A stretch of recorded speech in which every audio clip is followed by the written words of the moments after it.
Yo, what's going on? It is 1 p.m. here in Crystal Lake, Illinois. It's time for another live stream. Today is Tuesday, February 6, 2024. Because it's a Tuesday, we're going to play a little bit of trivia. The marathon trials are just this weekend. So I figured we'd do some trivia about that. And I'm really hungry today, so I have some snacks. Remember how I said I had that thing with the neighbor down the street and he brought over some candy? I found some more of it. And stuff I haven't tried before. Right now, I'm trying crunchy cookie M&Ms. It's all right. There's like wafer cookies inside the M&M instead of chocolate. It's crunchy and it's nice, but it's like I'm not even eating anything. And I don't know. It's not my favorite, but I'm hungry and it's here. So bear with me. There'll be some munching crunching on the audio today. The other thing that I have is Twix cookie dough. Twix, which I've never had that before either. So we'll try that. So before we get any further and before we start the trivia for today, let's say hi to everyone listening on the audio only version on the podcast. Hopefully you're having a good run. Today was really mild weather here in the Midwest.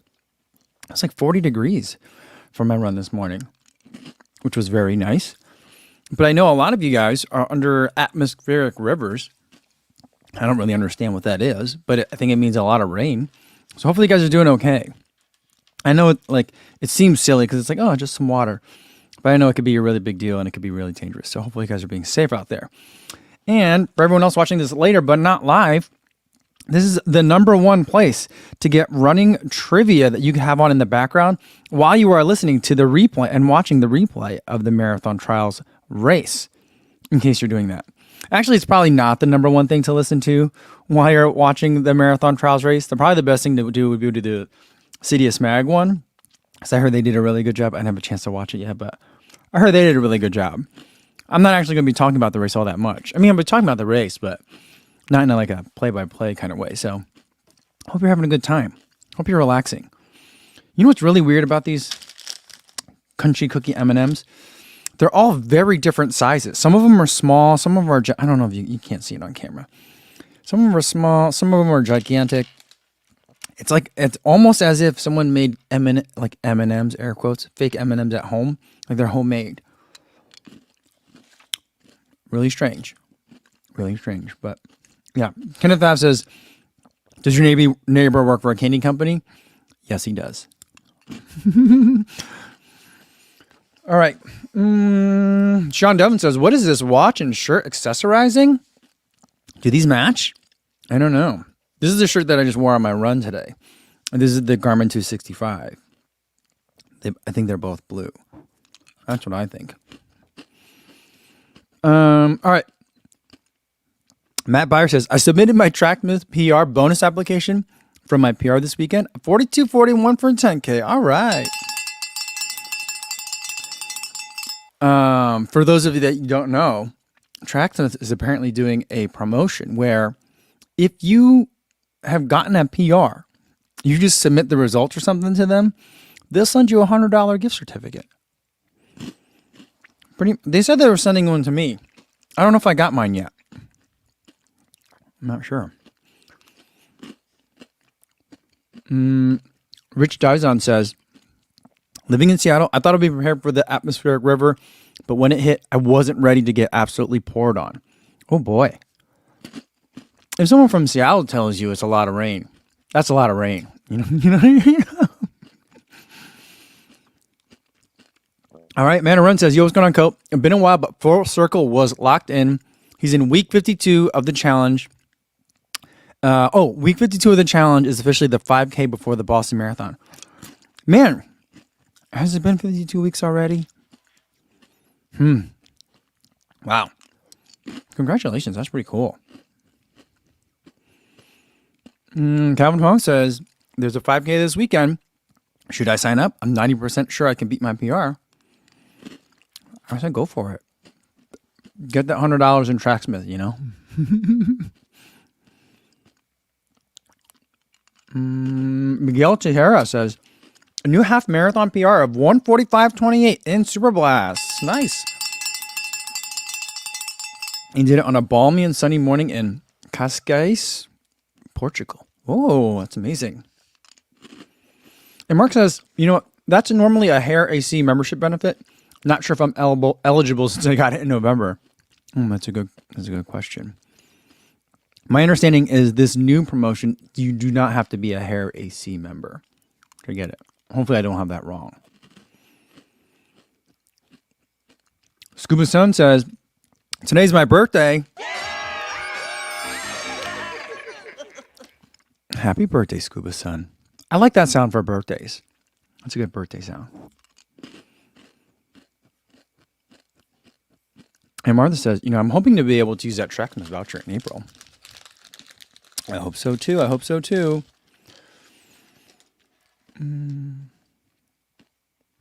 All right. Jen Runs Triangle says, a little bummed Tracksmith PRs don't include 10 milers. Cherry Blossom is coming up.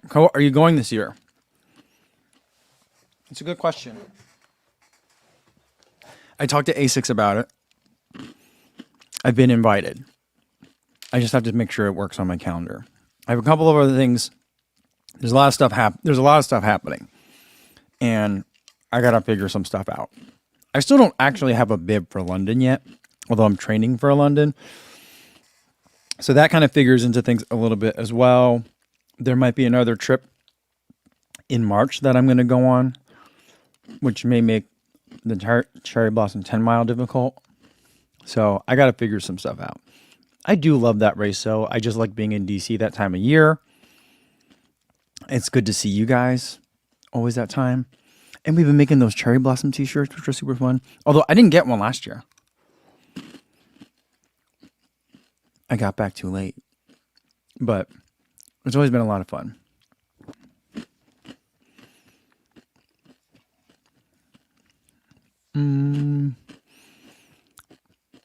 Jen Runs Triangle says, I heard the Believe in the Run crew is going, so it'll be fun to see you all. Yeah, it's been good to, I think every year that I've gone, they've been there. So it's always good to see them. No, I think there was there one year that, there was one year that I did it that they weren't there. Trying to think. Yeah, that first year that I went, it was a very small trip. I think Ashley Mateo was there that year. But I met a lot of other writing journalists that year. It wasn't so much like a activations kind of year. There wasn't like meetups and stuff. But I don't know. We'll have to see.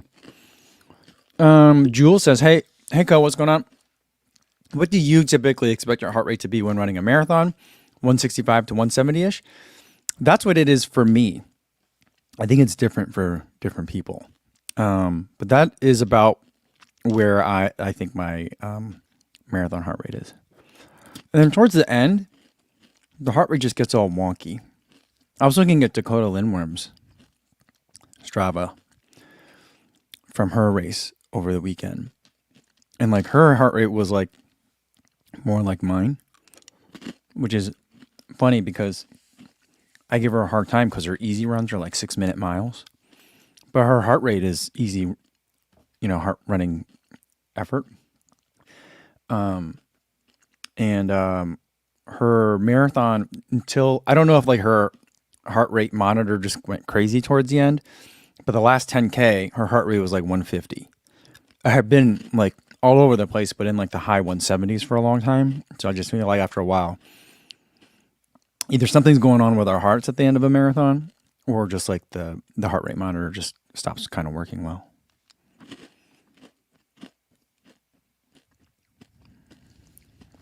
Andre LeBeau says, I received and tried my Puma Deviate Nitro 2 that you suggested for my first half marathon.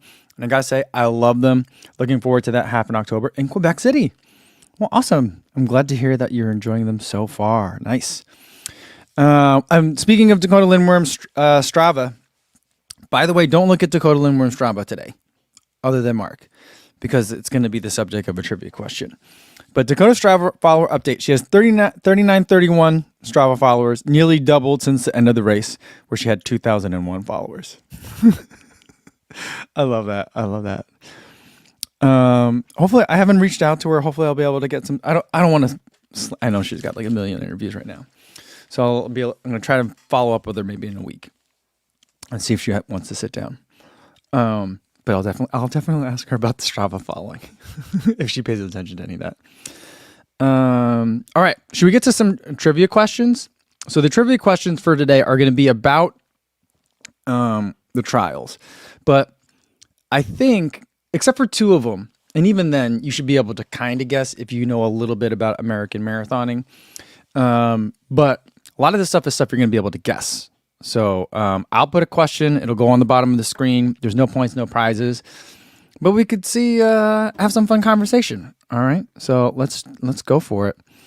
Shannon says, Dakotah's boyfriend's name is Montana. Hey, go fam. Yeah.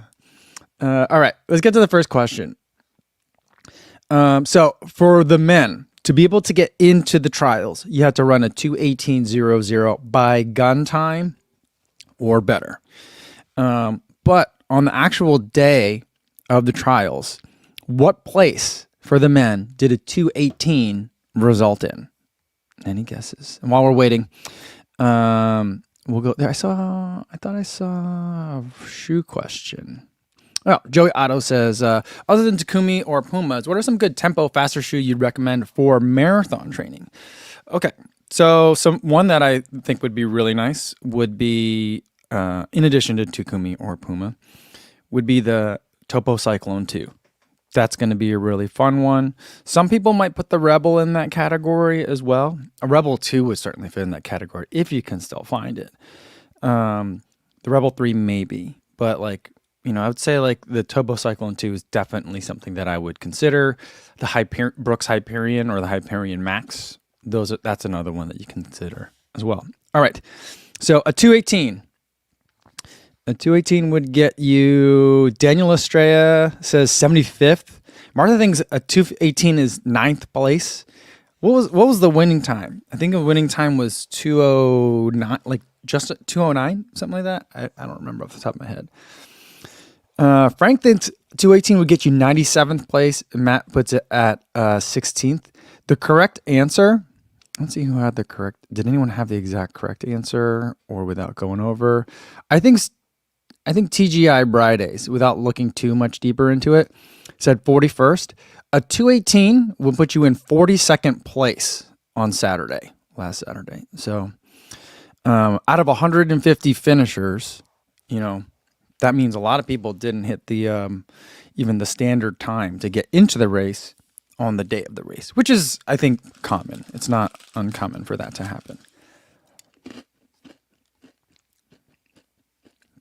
Calvin said he was looking at Habtamu Cheney's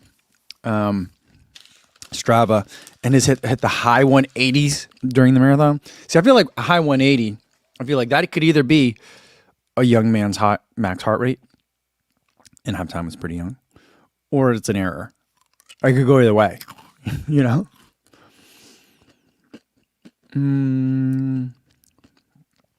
Calvin said Spence had it exactly on the nose at 42.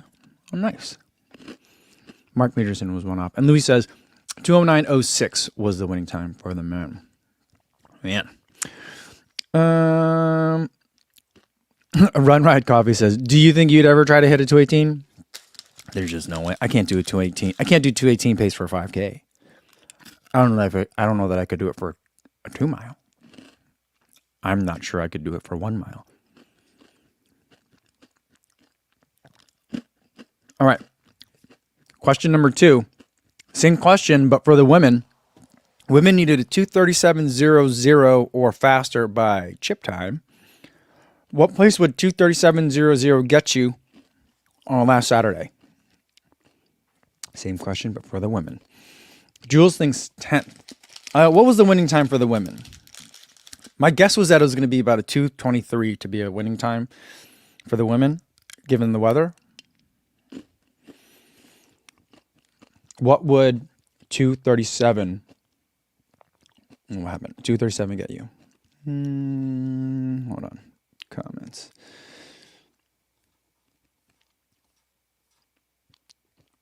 I can't remember. Oh man, then there's so many numbers in here.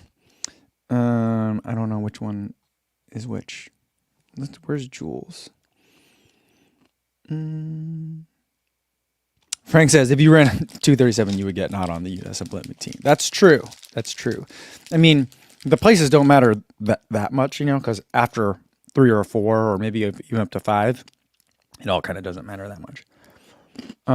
Scuba Sun said 22. Jeffrey Alice says 24. I actually think these are answers from the previous. And keeps going down. Does anyone know what the winning time was for the women? Jen Runs Triangle thinks it was a 2:22. That was the winning time for the women.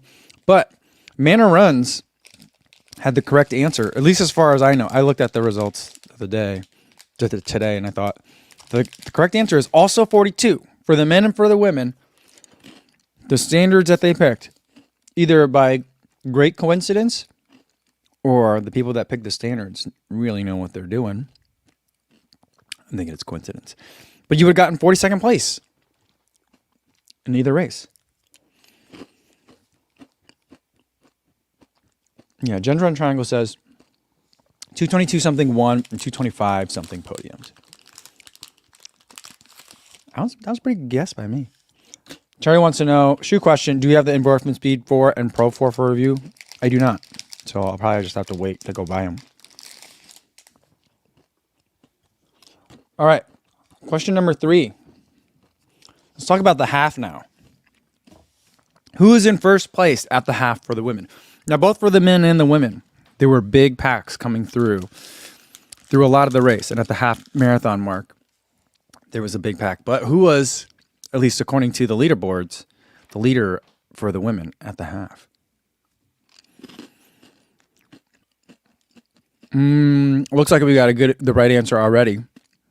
Calvin thinks it might have been Betsy.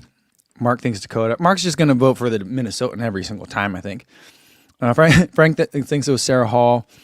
And Jen Hebron says Fiona was. But technically, on the RTRT.me, like the tracker, Rob DeGeneres had it first. Kira was listed at first, but there was a pack of about 11 or 12 women coming through the half together. But yeah, it was pretty wild to see those packs come through. And it's just like, so one of the one problem that I had, and you'll see it, I'm almost done with the Runners Weekend video, but you'll hear it when you get to watch the video. There's a point where the women's lead pack is running by, and there's so many runners that I recognize and who I've met before and spoken with before that I'm just yelling out names, and I can't even see who, because I'm trying not to fall. I'm trying to keep up with the pack, trying not to drop a camera, and I'm just trying to even identify who's in the pack. And just yelling out as many names as I can as fast as I can. It was pretty fun.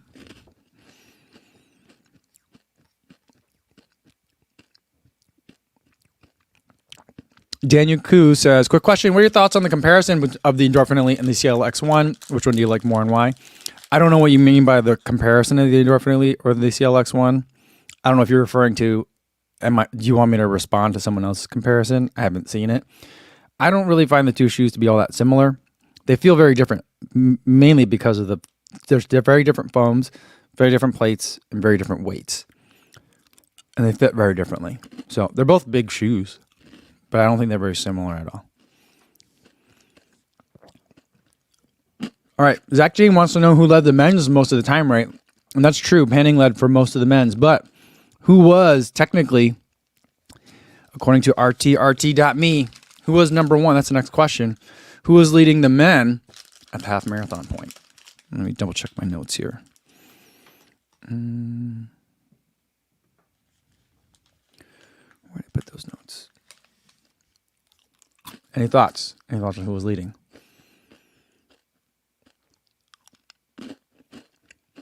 Kevin says it was Drew Whitcomb. That's funny. Drew did some running on that day. Mark thinks it's got to be Panning. Sue thinks it's Manning. Kind of think this is Manning, and that is correct. But he also was in a pack of about 9 or 10 guys that was running that race. I don't know. I think for Zach Panning, I just feel like either he ran the smartest race he could have ran that day, given that he did so well in Budapest on an even hotter day, or he should have run a smarter race and let someone else lead the way for a little bit longer, do a little bit more of the heavy lifting up front. It's hard. It's hard to say. Lala P says, what happened to Chelimo? He dropped out right in front of me. Like, he started walking when I saw him. Not because he saw me, but like, so there's a part, I don't know if you've seen my reel, where I have a clip of Chelimo, and he's like looking over his shoulder to see someone who's behind me in the reel that I made for the men's marathon trials. 4 seconds after that, he starts walking, and he steps off the course. I don't know what happened to him. He started off like out of the gate. He was in the front, right? But then by the time I saw him at mile 9 for the first time after that, he was in a far chase pack. And then when I saw him again at mile, 8 miles after that, 17, I think he DNF'd at that point.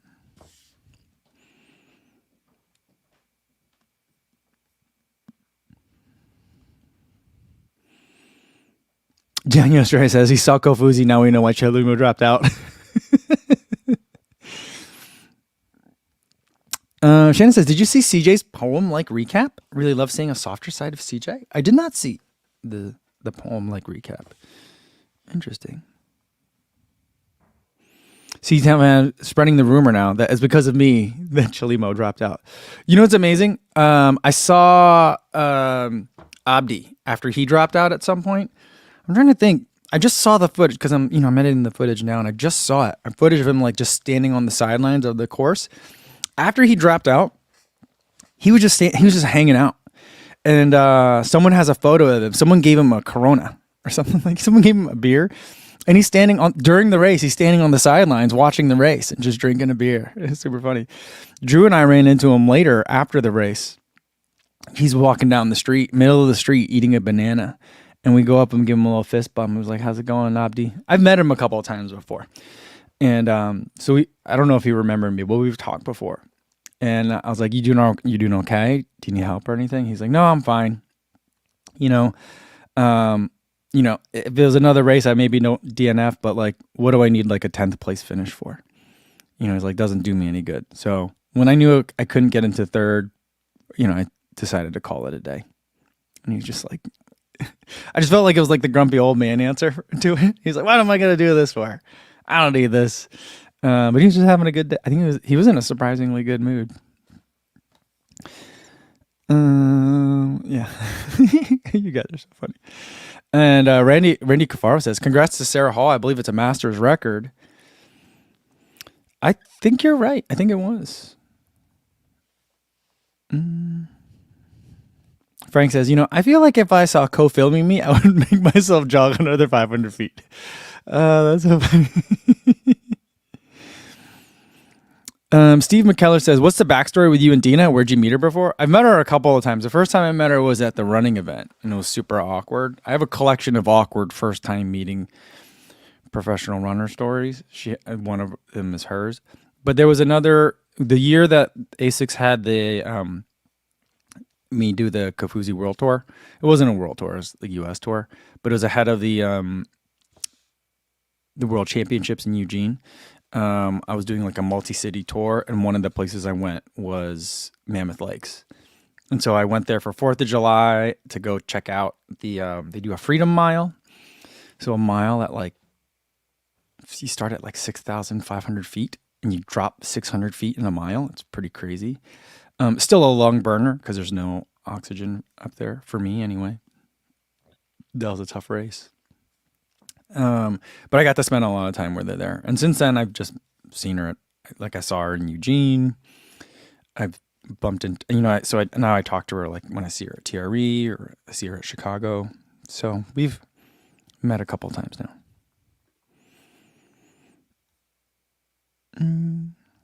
Yeah, General Triangle says like, oh, I hadn't realized Abdi ended up DNFing. This is how the coverage could have been better. They didn't cover the drops well, except when Betsy stopped. I think it's hard for them to cover the stops well because when they stop, then there's no camera there anymore, And so, they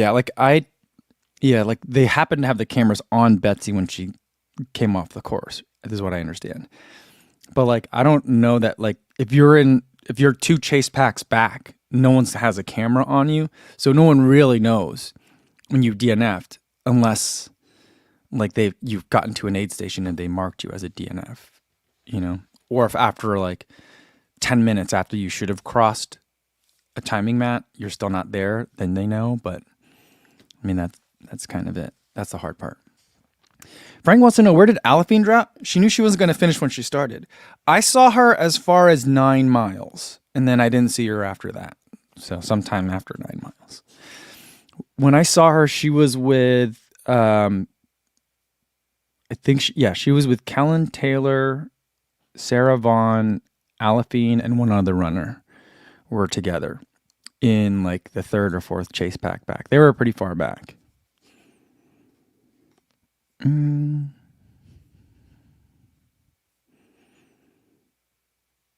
Mark Peterson says, I'm really bad at knowing pro runners' faces. When I arrived at the Tracksmith pool party, I saw a table of 4 guys, 2 of which I knew I was supposed to know. Later, I realized it was Bernard Lagat. I don't know that I'll be able to pick Bernard Lagat out of a lineup, though. That's so funny. I don't know. I'm just at this party and 2 dudes are there. Turns out it was Bernard Lagat. And that's so funny.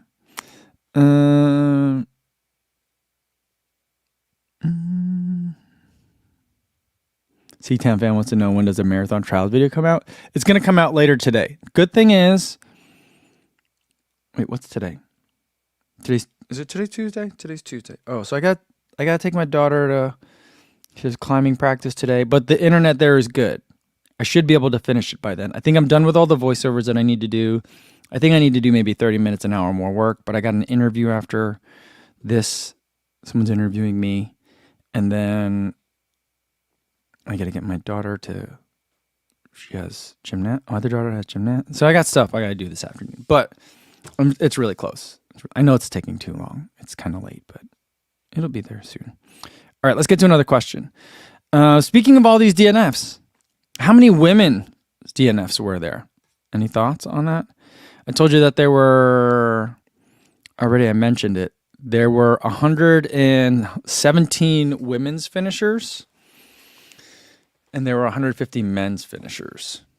How many women's, and then the next question is going to be men's DNFs, but how many women's DNFs do you think there were? Let's answer that one first. Okay. Matthias says 33. Daniel says 10. Dan Hebron says 23. Let's see who's got it closest without going over.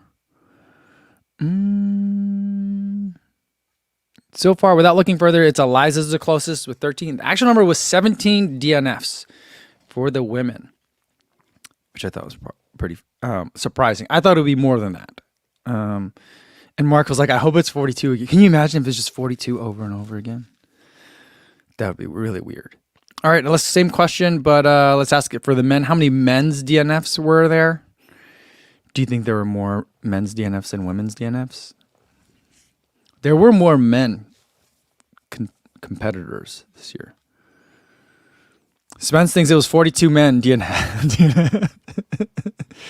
And let's see. Cosmic Pinal Michael says, how many DNSs? That's a good question. It's a harder one to figure out. I can think of like 3 from the women, but I'm not sure how many from the men. All right. Frank says, imagine if you're a skinny black person outside on the weekend of a marathon majors. People would just photograph you just in case you might be famous. I felt like that happened in Eugene a lot to people. Because there could be people from all over the world. And it's harder to know. A lot of that happened. Okay, let's see. What's the number? All right, let's see who got closest. Dan Hebron says 23. JC says 14. Matthias Ventus says 27. I think Cobalt Blue had it closest. I mean, I'm sure one of you guys had it exactly, but without going through all the numbers. 21 was the official number of DNFs from the men's side. I'd say the most notable DNF from the women was probably Kira. Betsy also. Those are big ones. From the men's side, I think it would probably the most notable one would probably be Scott Fauble. you know.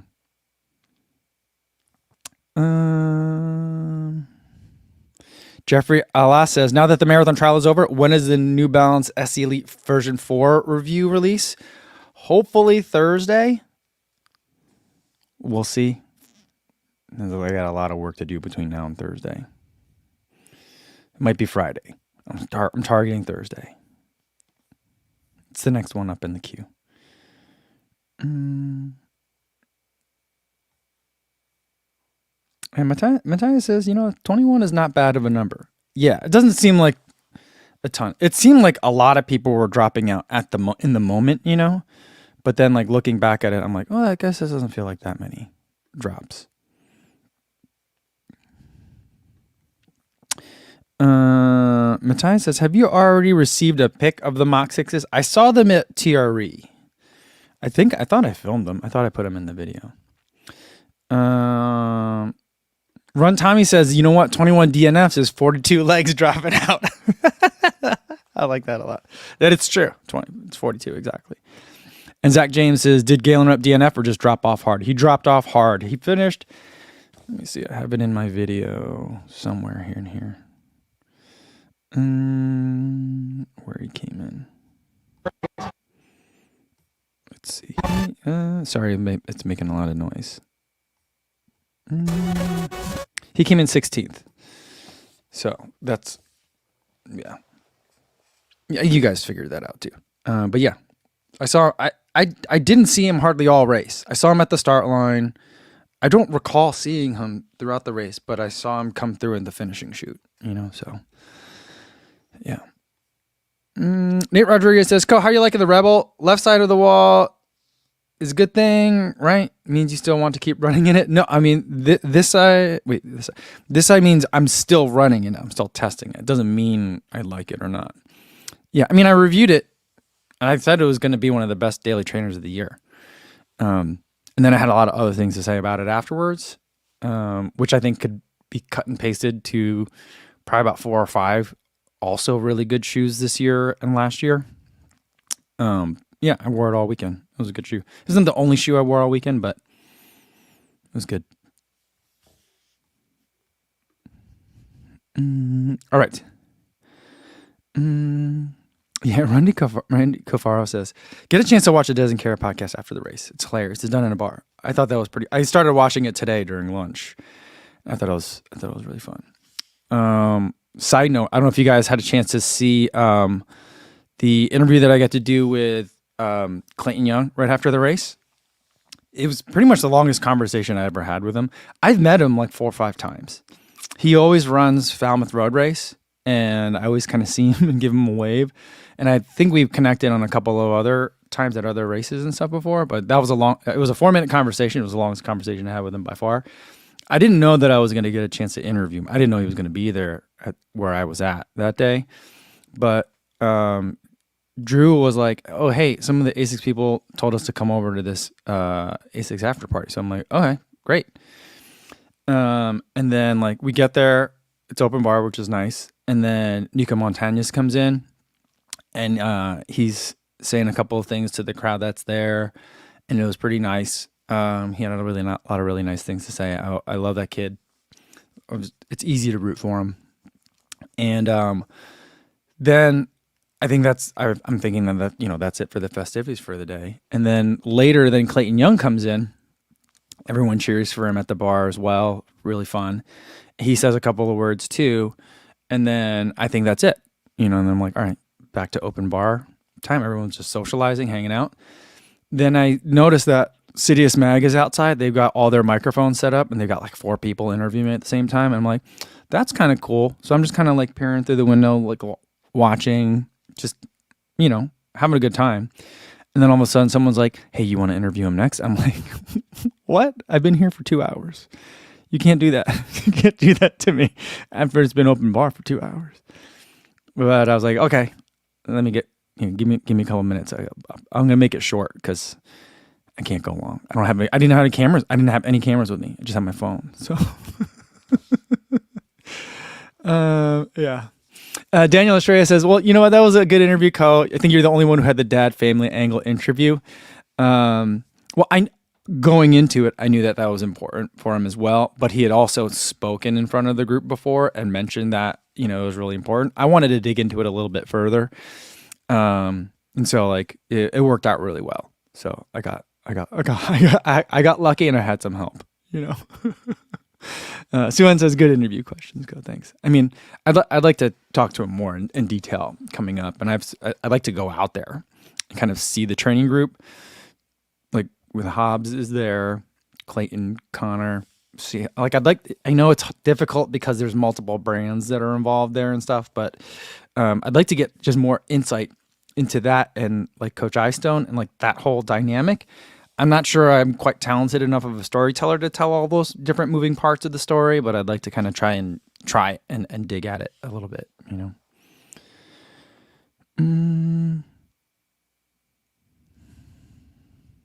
Spence Ohm says, Coach, what are the EvoRide Speed 2 from ASICS? Are they non-carbon fiber plate magic speeds? The EvoRide Speed is an update to the EvoRide. Because there was the EvoRide. Did it go to 3? It was like EvoRide, Glide Ride. Remember, those were 2 shoes, and then EvoRide 3 became EvoRide Speed. I think it just got taller. So it's basically EvoRide and the Noosa Tri are basically the same midsole. They just have a different upper. The Noosa is made with an upper that's built for triathlon and intended to be worn barefoot. And so then that's a good way to think of what the EvoRide is. And the EvoRide Speed 2, I'm not familiar with it. It's an update to the EvoRide Speed 1. That's as much as I can tell you. But it's not just a non-plated magic speed. It's a little bit different than that. Gender and Triangle says, a lot of talk about the men's rankings after this. When do those get updated? Do you know? Fauble was highest ranked American male last I checked, but not sure how much this race for others moved that. I don't know. I just feel like, I don't understand. I've listened to so many discussions on like how to make the team and the unlocking of the spots and all that kind of stuff. And I don't understand it. I think that there's a way to get in through a 2:11:30 and rankings. And I'm just like, if you make the American team in number 3 and you ran in 2:11:30, shouldn't that just automatically get you into the rankings? Like, can we just fudge the numbers a little bit and let that person go? Can we let Leonard Carrera go, please? You know what I mean? So I'm not sure how it worked. Last year, I thought that they had turned the American men's race into a gold label race. And so it didn't matter if people had the standard or not, or if they got it during that race or not. I guess that didn't happen this year, or maybe they don't do that anymore. I'm not sure. I just don't know how any of that stuff works. Martha says the system is Byzantine. Yes. Yes, it is. Yeah, I just don't know how any of it works. All right. Here's the last question for the trivia today, and we're going to go back to Dakota Lindworm Strava for this one. Okay. We've talked a lot today about DNFs, and the reason for it was a lot of it was the heat and the conditions on the course today. According to Dakota Lindworm's Strava, what was the race temp for the marathon trials? Bonus points if you get the humidity percentage as well. You guys are not going to guess it. You're not going to guess it. It's crazy. It's crazy.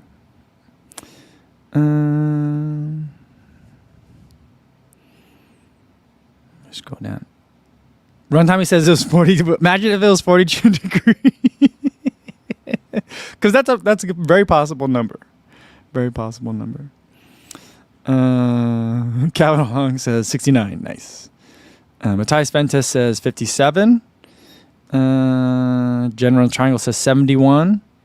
Frank says 66. Daniel says 70 degrees Fahrenheit. The official temp, according to Dakota Lindworm's Strava, was that it was 59 degrees Fahrenheit with 62% humidity.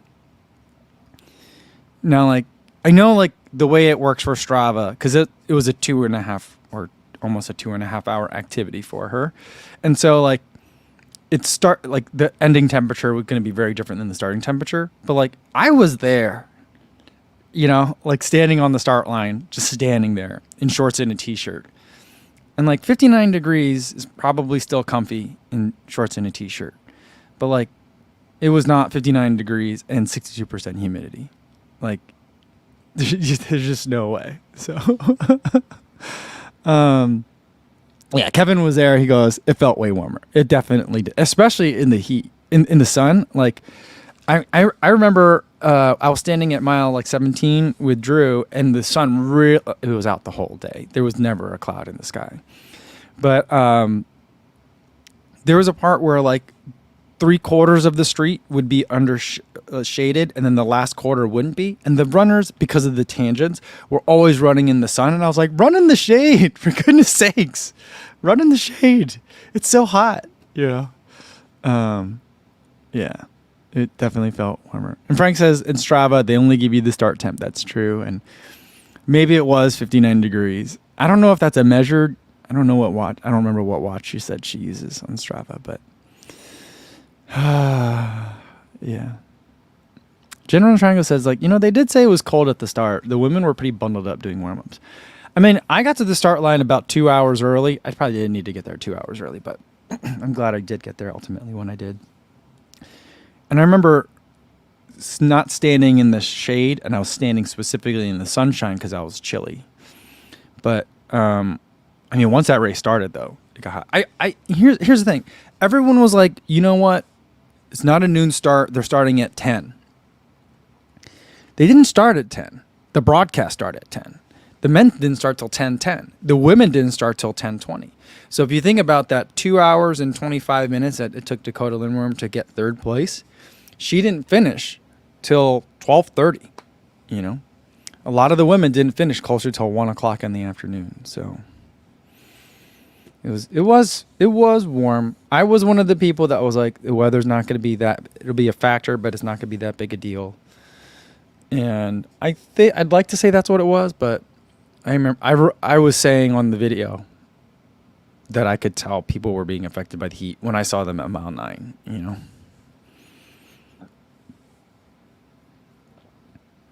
And Dan Herman says, won't it be hot in Paris? It certainly will.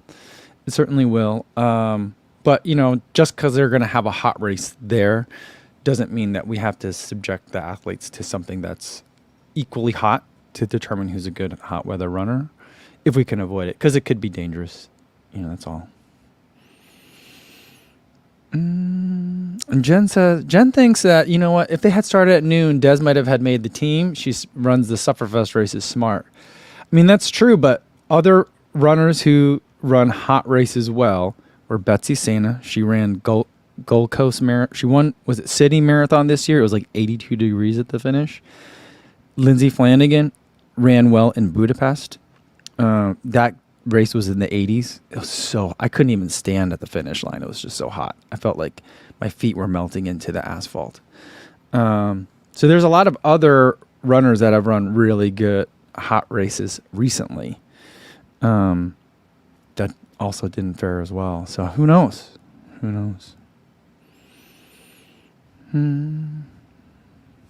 And Randy Cafaro says, I heard someone say that the road had a slight crown. It was slanted. Maybe that's why they ran in the middle. Here's the thing.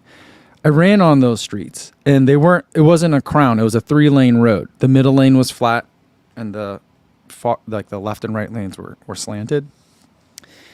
The sunshine and the tangent were on the slanted lane. So if you wanted to run on flat, you would have been in the shade, So that's the thing. All right. 308 Bar has a shoe question.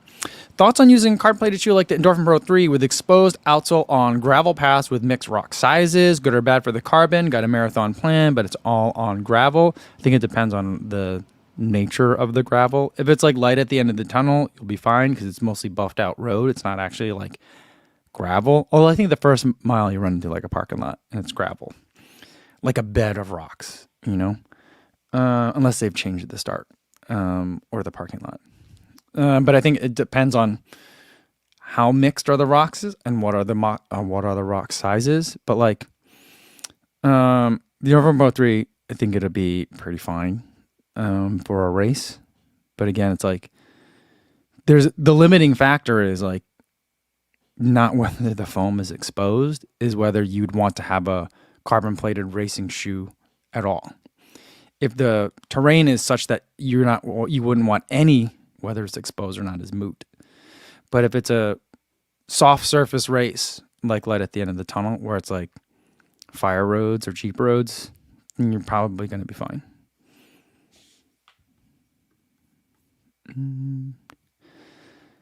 All right.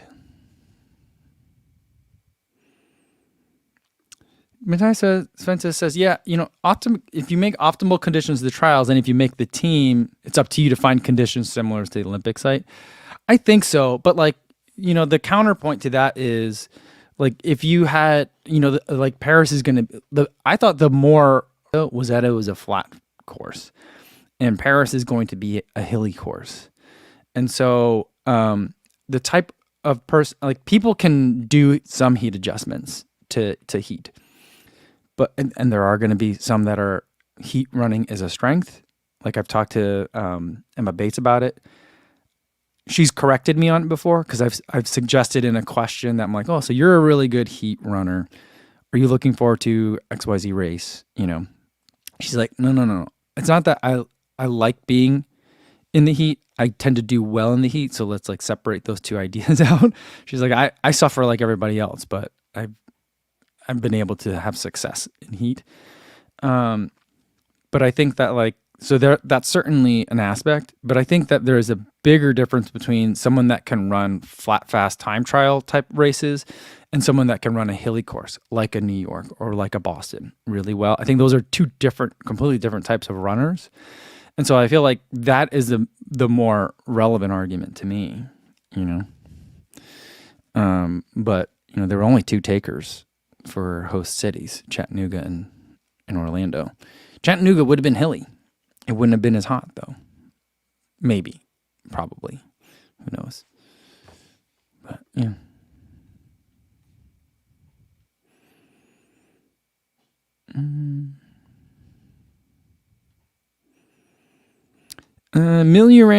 Urania says, hey, Co, what shoe would you recommend for a 4-hour marathon? I think I want to try the CLX one. I think at 4 hours, you could still go with like the carbon fiber plated shoes. I'm not really changing the recommendations all that much for you. So a lot of it's going to come down to preference and what you like. If you try the CLX one on and you think that you like it, I say go for it. I think it's a good shoe. I think people are going to have pretty strong opinions about it.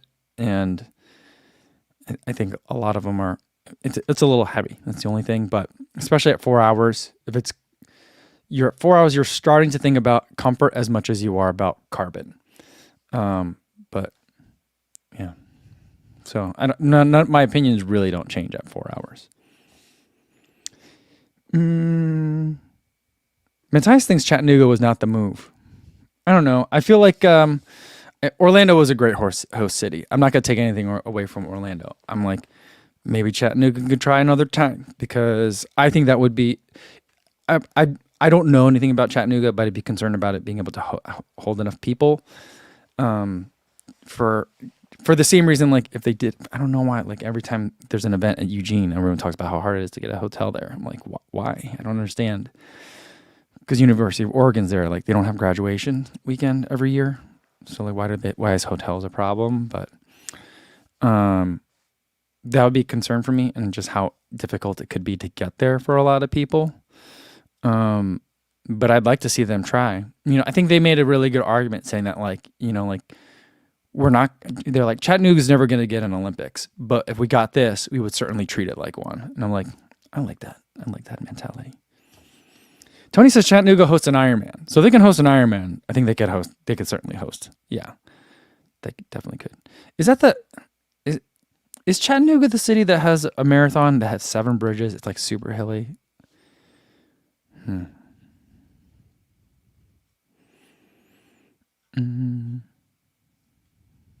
Zach James says, like, oh, how much did the NFL All-Star Weekend affect the trials?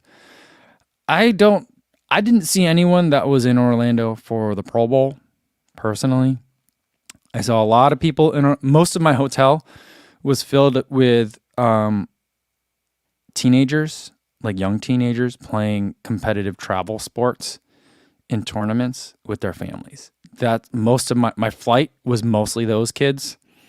and my hotel was mostly those kids and their families. I think my hotel had maybe like 4 or 5 other runners there. So like that's what I saw in Orlando. I didn't really get a sense that the Pro Bowl was doing anything back, and maybe I just had the wrong hotel, you know. Comrade Rieko, I think that's how I said that. Comrade Rieko says, I'm glad Orlando got to host. It was wondering having something so fabulous in our backyard. We also have a great airport that people could drop in from wherever. The airport was very well organized, and we got there very quickly. It being Orlando, though, there are way more families than I've ever seen. You know, any time I go to Orlando, especially with my own family, there's always more families at the airport than ever. But yeah.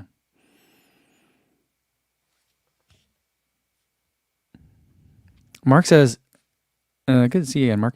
He says, it was MegaCon in Orlando as well this past week. Man, those will stack events on top of each other, I guess. That's pretty cool. B-Duck says, the Pro Bowl crowd seemed to be more locals, and the trials seemed to be more out-of-town travelers. Maybe that's why we didn't mix, you know, like we weren't going to any of the local spots.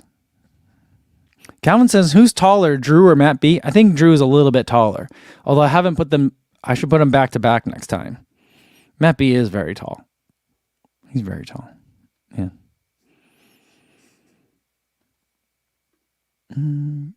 Stevie76 says, next year, the Olympic trails are going to be on treadmills with runners wearing Apple Vision Pros. It's funny. There's going to be so much chafing. I heard the battery pack's really heavy, you know? Lollapy wants to know if I have a favorite Pokemon. I never really got into Pokemon when it was like first popular. I got into Pokemon when Pokemon Go came out. Like when my kids were into Pokemon Go. And I think my favorite one is Jigglypuff. Is he the one that makes everyone fall asleep and then draws on their face with markers? That's my favorite one. Because why wouldn't that be the favorite one? Shannon thinks that Matt B looks taller. I don't know. Is Drew here? Because I feel like that's something that tall dudes discuss. I wouldn't know because I'm not a tall dude. But I feel like when tall dudes get together, I feel like there's like a sizing up and there's like I'm tall, you're tall. How tall are you? You know? I feel like I bet you they know. I bet you they know.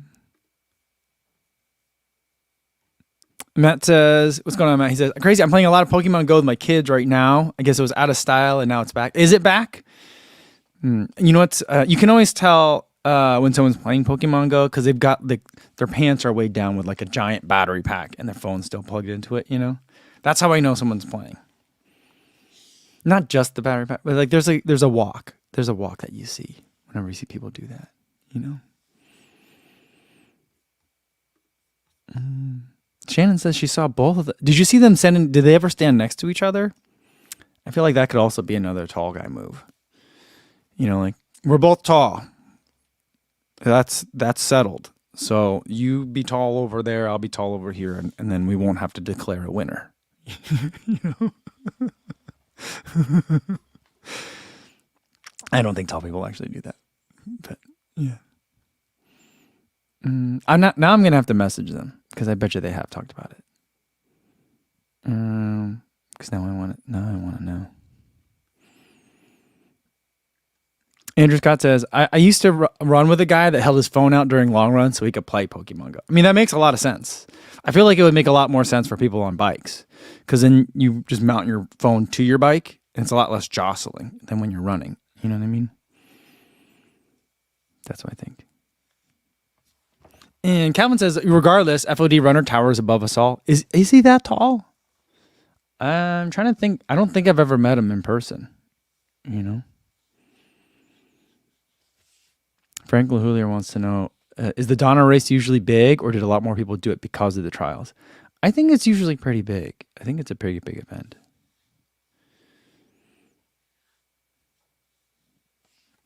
Andrew Scott says, all this talk about Pokemon Go is great until you get to hear Pokemon lore for 14 miles. Stevie76 says Andy FOD runner is 6'6". That's how tall Drew is. I think he's also 6'6". But you know what? They could all just be lying to us. I don't have anywhere verifying. I can't reach. You know? So I don't know. I just think I'll just agree with them. You know? Shannon says that though she was at Donna and she thought it was a lot smaller than she thought it was going to be. Ever since the one year when a whole bunch of people went and it was like rain, it was like a torrential downpour. Ever since that year, I'm like, no, thanks. I don't know. I don't want to do that. Oh. Frank O'Hullery says there's a surprisingly large number of people who jog with their phone in their hand for no reason. Ed Goddard, the runner out of Australia, always runs with his phone in his hand. And not at races, of course, but he always runs workouts with his phone in his hand, and he'll play music from his phone. I asked him why he doesn't just put in earbuds or do something else so that he could put the phone away, and he's like, I just gotten used to it at this point. So he just always runs with a phone in his hand the whole time. It's not like he's taking videos of himself or anything. He just wants to hear the music and wants to hold on to the phone in his hand. That's how he does it.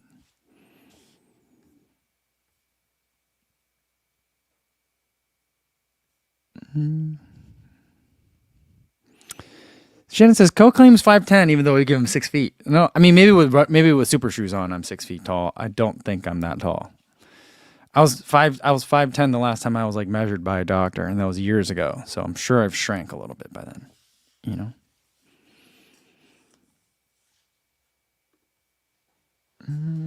All right. I think that's going to be a good place to end it for today. I got to get ready for an interview in a couple minutes, guys. Hopefully the Trials Runners Weekend video will come out. I made it extra long for you guys. Normally I try to make them as short as possible. This time I just kept throwing all the footage in because I figured you guys would probably like it. It's for you guys. It's not for anybody else. You know what I mean? People that are like, I really would like a tight 12 minutes. They're not going to like it. It's going to be a lot longer than that. So hopefully you guys will enjoy it. I did a lot more talking in it, and hopefully I'll be able to get it out today. So you guys can watch that today, and then I'll see you guys again tomorrow. I got a whole bunch of stuff at the P.O. Box while I was gone. So I'll pick one of them and we'll do an unboxing. All right? Okay? Until I see you guys again. Be safe out there, everybody. Thanks.